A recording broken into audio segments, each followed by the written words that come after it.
Mon plan culte, c'est Quatrième Prophétie, alias T4C.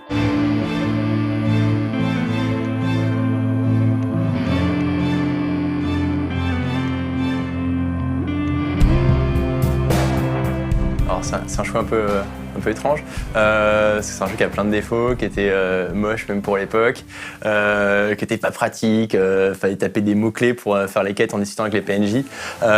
Mais déjà c'est un coup de cœur, c'est le premier MMO auquel j'ai joué. Bon, c'est MMO pas énormément massif parce que c'était 250 jours par serveur. Mais il y avait tellement de bons trucs dans le jeu, ça a vraiment été un coup de cœur pour moi. Déjà, vraiment, tu construis le perso que tu veux et tu avais des builds qui apparaissaient, personne n'avait jamais vu avant. C'est un système d'ailleurs qu'on a pas pris en chouchou où à chaque level up, tu mets tes compétences où tu veux.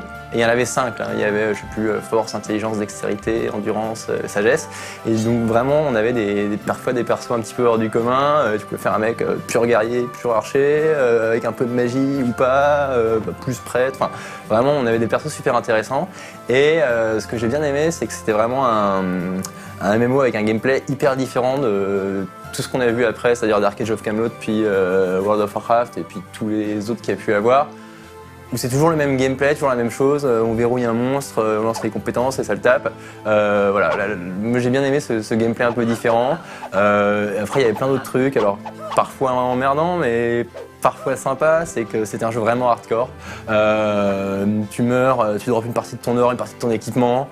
Tu pouvais tous les autres joueurs, c'était sans pitié. Tu repères un mec, il a un bon équipement, tu te dis allez, je vais le buter, je vais essayer de lui faire dropper un truc. Il y avait pas mal un côté aussi roleplay sur le serveur lequel j'étais, c'est-à-dire que globalement, tu fais ce que tu veux, t'as envie de tuer des gens, mais après, t'es considéré comme un assassin et tu vas aller en prison où les gens peuvent te tirer dessus à vue. T'as ce petit côté un peu sympa. T'avais des objets super durs à avoir, c'était vraiment hardcore, fallait camper. Genre, t'avais un coffre qui allait te lâcher tel objet une fois sur 100 toutes les heures. Et donc, fallait se connecter au bon moment, espérer qu'il n'y ait personne qui campe. Mais il y avait ce petit côté aussi où tu peux un peu feinter, où tu te dis je vais dans un endroit, ce coffre je sais qu'il n'y aura jamais personne parce qu'il est super dur à atteindre, je vais me décoller, je sais qu'à ma prochaine reco je tente de l'ouvrir et peut-être que je vais avoir la super surprise. Tu avais un petit côté économie où à la fin quand tu veux t'acheter ton super équipement qui coûte super cher, et soit tu essayes justement de camper cet équipement, soit tu campes juste autre chose. Et tu essayes de le revendre parce qu'il y avait des quêtes super chiantes à faire où il fallait masse d'équipements, plein d'objets à fournir à différents PNJ pour faire ta quête. Et tu sais que les gens ça les emmerdait.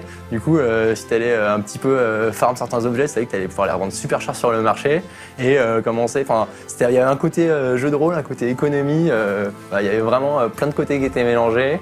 Et puis tu avais le côté, guild un peu social où t'allais jouer en équipe, entre potes. Moi je me suis fait des potes sur ce jeu. Voilà, donc c'est probablement pas du tout le meilleur de sa catégorie, mais il a plein de points super intéressants et que j'ai jamais vu ailleurs. Voilà.